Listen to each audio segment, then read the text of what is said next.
예, 코로나19 신규 확진자가 사흘째 60명대를 기록했다가 어제 40명대로 소폭 줄었습니다. 하지만 신규 확진자가 50명 안팎에서 계속되고 있고 지역사회와 해외 유입 감염 사례가 끊이지 않아 우려를 낳고 있습니다. 네, 방역 당국은 현재 상황을 엄중하게 보면서도 거리 두기를 전국적으로 2단계로 높이기보다는 지역별로 대응하는 것이 효율적이라는 입장입니다. 오늘 박민선 서울대병원 가정의학과 교수와 함께 관련 이야기들 나눠보도록 하겠습니다. 어서 오십시오.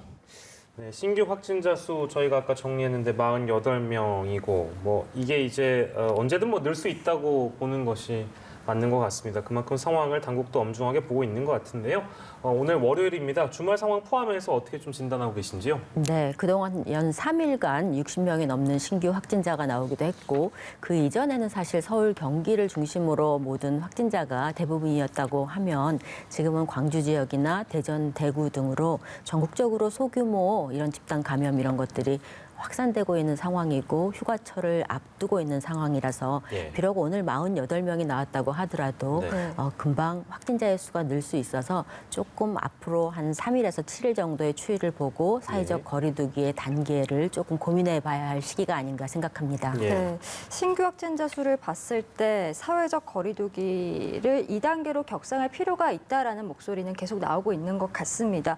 실제로 좀 사회적 거리 두기 2단계로 격상해야 된다라고 보시는지요?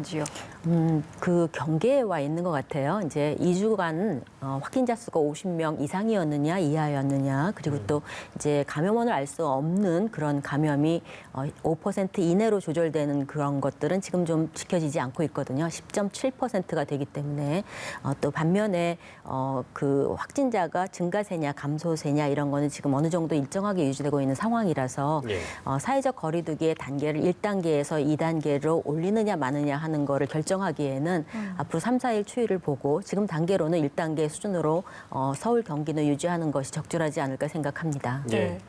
전남하고 광주가 지금 2단계로 격상해 있는 상황이고 당국 역시도 이제 지역별로 대응하는 것이 효율적이라는 입장이니까 교수님 말씀대로 상황을 좀 지켜봐야 되고 저희 광주로 가겠습니다. 광주 상황은 연일 심상치 않은 그런 상황이라서 네, 그렇습니다. 지금 9일간 누적 확진자가 80명을 넘어 있는 상황인데 이렇게 되면은 이게 저희가 아까 2단계로 갔다고 했잖아요. 이거 더 올려야 되지 않을까요? 3단계로.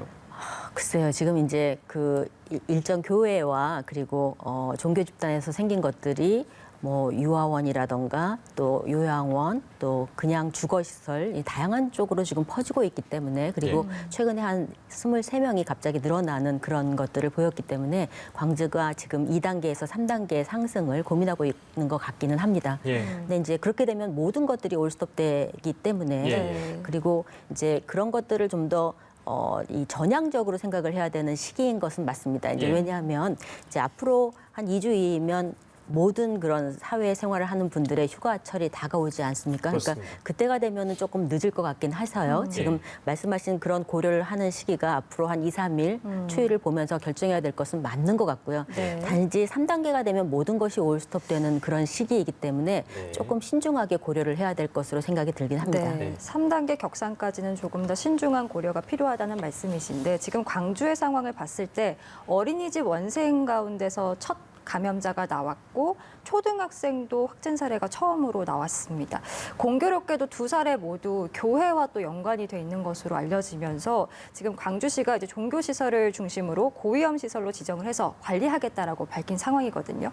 종교시설로 인한 감염 좀 막을 수 있는 방법이 되리라고 보십니까? 지금 그 종교시설 이외에도 사실은 고위험 군들이 있는 그런 집단들은 사실 기본적인 생활 방역 수칙을 잘 지켰을 때에는 큰 문제가 없이 안정돼 가는데 확진자가 나왔다고 하더라도 지금 이 부분은 지금 확진자가 계속적으로 이런 교회나 이런 곳에서 나오고 있는 것이라는 걸 볼 때는 그분들이 어느 순간에 이제 같이 식사를 한다던가 하는 순간에 그런 어떤 방역 수칙을 놓치는 그런 순간이 있지 않을까 하고 생각이 들어서 그런 것들을 좀 더 중점적으로 관리를 해야지 될 것으로 보이고요.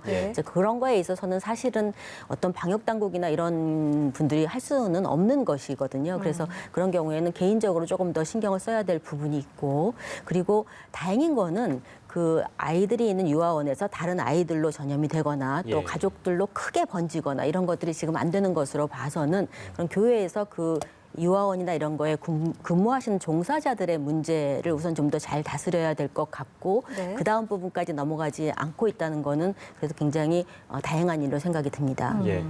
자, 광주 상황 봤고요. 자, 그리고 서울 그리고 대전도 좀 보겠습니다.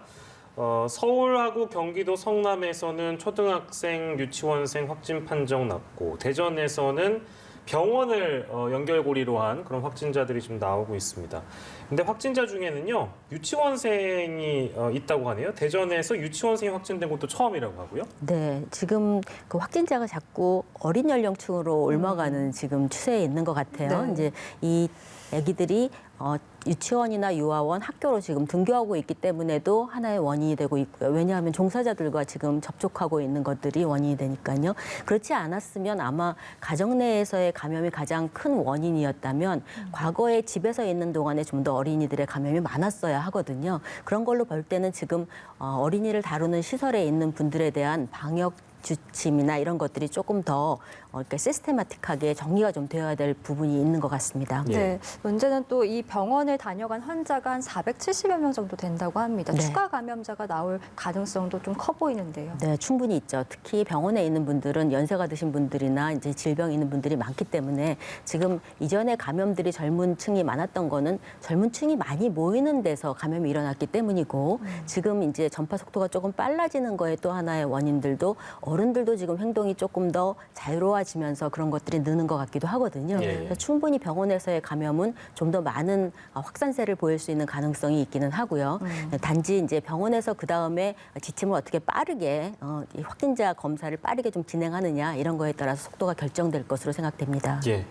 자, 그리고 인천에서는 건강기능식품 판매 설명회에 참석한 사람들이 잇따라 확진 판정을 받았습니다. 뭐 방판 특성이라는 건 저희가 이제 누차 짚었기 때문에 여러 사람들을 좀 접촉했을 가능성이 커 보이기 때문에 이것 역시도 좀 집단 감염의 우려 놓을 수가 없겠네요. 네, 지금 이 코로나와 관련돼서는 이 병에 대한 그런 불안감 이런 거를 타고 어르신들이나 5, 60대 층을 중심으로 해서 건강기능식품이나 방판과 관련된 지금 감염이 굉장히 증가하고 있거든요. 네. 물론 이런 코로나 감염이 이제 걸리게 되면은 어르신들이 좀 위험하시기 때문에 걱정스러운 것은 사실이지만 이런 것들을 꼭 지금 해야 될 필요는 없는 것이니까요. 네. 기본적으로 지킬 수칙, 그다음에 일정한 생활 수칙, 규칙적으로 생활하시는 거 이런 것들을 좀 지키시면 좋겠고 이제 방판에 가실 일이 있다고 하더라도 기본적으로 마스크를 하시는 거 이런 것들을 꼭 지키시도록 하셔야 될 것 같습니다. 네, 저희가 지역별 감염 사례를 살펴봤는데 자가격리 이탈 사례도 좀 짚어봐야 될 것 같습니다. 최근에는 미국에 다녀와서 이제 2주 동안 자가격리를 해야 하는 20대 여성분께서 미국을 다시 갔다가 오는 사례가 있었거든요. 이게 단순히 집 앞을 나갔다 온 것도 아니고 심지어 미국을 갔다 왔다. 이거 어떻게 받아들여야 됩니까?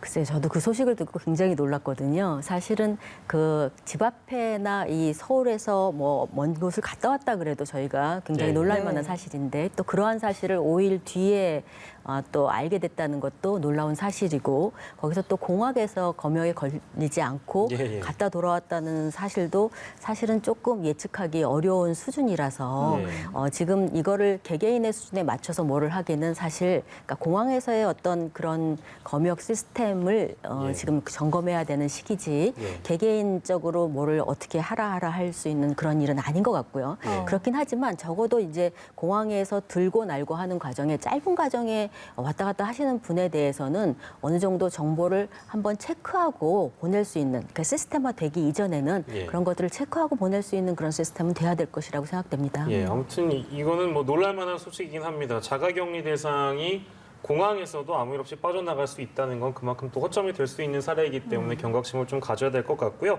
자, 그리고 오늘부터 달라지는 게 좀 있어서 요거 좀 짚어볼까 하는데 항만 검역입니다. 그러니까 항만 검역이 어떻게 좀 달라진다는 건지 선생님 좀 정리해 주세요. 네, 기존에는 이제 증상이 있거나 이런 사람들을 중심으로 확진 검사를 했던 반면에 지금은 항만 검역이 이제 항만을 통해서 들어오는 모든 사람에 대해서 이제 예. 선원들이나 이런 분들을 증상이 없더라도 검사를 해야겠다는 그런 시도이고요. 예. 이런 분들이 공항과는 또 좀 다르게 대부분은 선원이거나 이런 어떤 물리적으로 일을 하시는 그런 분들이고 또 여러 국가를 다녔을 가능성들이 높기 높기 때문에 조금 더 일찍 시행해야 되는 그런 것이 아니었나 하는 예. 생각이 들고요. 지금이라도 시행하게 된다는 거는 굉장히 반가운 소식인 것 같습니다. 네, 항만 검역의 허점이 조금이나마 보완이 됐으면 합니다. 그리고 이 공기 중에 감염, 에어로졸 감염이라고 하죠. 이와 관련된 좀 눈에 띄는 주목이 있어서 저희가 좀 살펴보려고 합니다. 뉴욕타임스에서 이제 코로나19의 공기 감염 가능성에 대해서 주장을 했는데 실제로 그 코로나19 감염하면 우리가 이제 호흡기, 주로 비말 감염을 주의해야 된다라고 많은 전문가들께서 말씀해 주시지 않았습니까? 그런데 이렇게 공기 중으로도 감염이 될 수 있다고 하니 참 여러모로 좀 걱정이 되는데요. 이 부분은 어떻게 보셨습니까? 네, 저희가 처음에 이제 무증상 감염에 대해서도 그럴 가능성이 굉장히 떨어진다고 생각했는데 그런 것들이 밝혀지기 시작한 것이고 그리고 이 공기 중에 감염을 얘기하게 되는 거는 사실 비말을 통한 감염의 가능성이 훨씬 높고 공기 중 감염의 가능성은 떨어진다고 봐야 되기는 하는데 네. 이런 것들을 얘기하게 되는 거는 유럽이나 미국에서의 전파 속도라든가 그리고 실제적으로 접촉한 거리에 따라서 이런 비말 전파로는 설명할 수 없는 부분들이 나오기 때문에 아마 이런 이 논문이라든가 이런 말씀이 나오고 있는 것 같긴 한데요. 예. 어쨌든 이것이 진실이냐 아니냐를 지금 어떤 근거를 통해서 이런 알 수 있는 그런 것은 없거든요. 네. 그렇기 때문에 이 개인적인 입장에서의 어떤 방역은 좀 더 보수적으로 가는 것이 옳다고 볼 때 저희가 이제 처음부터 이제 마스크를 쓰지 말자고 하는 것이 이제 WHO 쪽에서의 일이었거든요. 마스크가 그렇게 효용이 크지는 않을 거다 이렇게 생각했던 게. 예. 근데 지금은 마스크를 꼭 써야 한다고 하는 걸로 바뀌는 것처럼 예. 이 부분에 있어서도 좀 더 보수적으로 마스크라든가 손 씻기를 조금 더 열심히 하고 공기 감염의 가능성도 아주 없다고 하지 않는 것이 좋을 것 같습니다. 예. 그룹이 좀 나뉘고 뭐 바이러스 변이에 대한 부분까지 오늘 조금 설명이 된 것 같습니다. 어려워서요, 선생님. 선생님이 이제 보시고 고개를 끄덕거리시는 거 제가 봤는데 저희는 아무리 봐도 어렵습니다. 그러니까 저게 무슨 얘기인가요, 그러니까? 네, 새로운 타입이 나온 그런 유전자 변형이 있는 거는 아니라는 얘기고요. 예. 기존에 그래서 지금 그 역학조사 하시는 선생님들이 뭐라고 하셨냐면 과거의 신천지에 비해서 요즘에가 좀 더 전파 속도가 빠른 것 같다고 얘기를 하셨거든요. 예. 이제 그런 거에 있어서 기존에는 우한에서 온 S 타입이 예. 대부분이었다면 지금은 거기서 변형을 한 지금 미국과 유럽 쪽에서 오는 것들이 예. 조금 더 많이 나오고 있고 예. 그것들이 좀 더 전파력이 빠르고 좀 더 쉽게 간다는 얘기인데요. 예. 원래 이제 바이러스 감염이 어느 시기 이상 계속되면 예.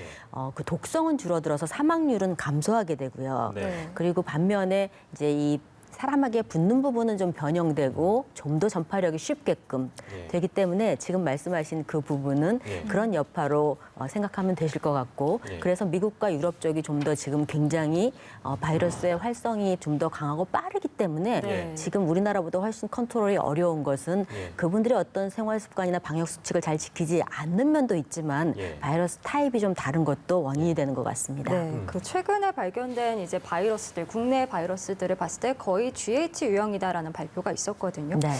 이게 이제 말씀하신 것처럼 주로 유럽이나 북미 지역에서 왔다고 하면 결국 우리나라에서 이 지금 나오고 있는 GH 바이러스는 해외 유입으로 인한 것이다라고 봐야 됩니까? 어떻게 돼요? 그런 가능성이 좀 더 높죠. 이게 처음에 이태원발 쪽에서 할 때 그때 미 유럽 쪽에서 오는 거일 가능성을 시사했거든요. 네. 그래서 이제 지금의 감염이 많아지는 것이 거기에서의 여파라고 생각이 들면 어느 정도 컨트롤 할 수 있다고 생각을 하고 있었던 거이고요. 그렇지 않고 또 다른 변형된 게 있었으면 훨씬 더 어려웠겠다 하는 생각을 했는데 예. 지금 이제 추이를 보면 그쪽에서 오는 거의 여파라고 생각할 수가 있을 것 같습니다. 네. 예, 그러니까 이제 이런 어떤 염기서열 분석은 일정한 주기별로 그러니까 계속하는 것이죠. 네, 그래야 될 수밖에 없죠. 이게 없어지지 않으면 예. 이렇게 염기 서열이 다른 것들이 계속 나올 수 있고 마치 인플루엔자처럼 예, 예. 몇 가지 타입이 있으면서 앞으로 그에 따른 백신을 몇 가지를 만들어야 될 가능성을 지금 시사하고 있는 것입니다. 혹시나 뭐 바이러스가 변이되면 백신도 달라져야 되고 네, 그렇기 그렇습니다. 때문에 이런 주기적으로 좀 확인이 네. 필요한 부분이다. 예, 그 정도로만 이해를 하면 아마 시청자 여러분들께서 충분히 이해하셨으리라 믿습니다. 오늘 이 시간은요, 박민선 서울대병원 가정의학과 교수와 함께 코로나19 이야기해봤습니다. 교수님 고맙습니다. 고맙습니다.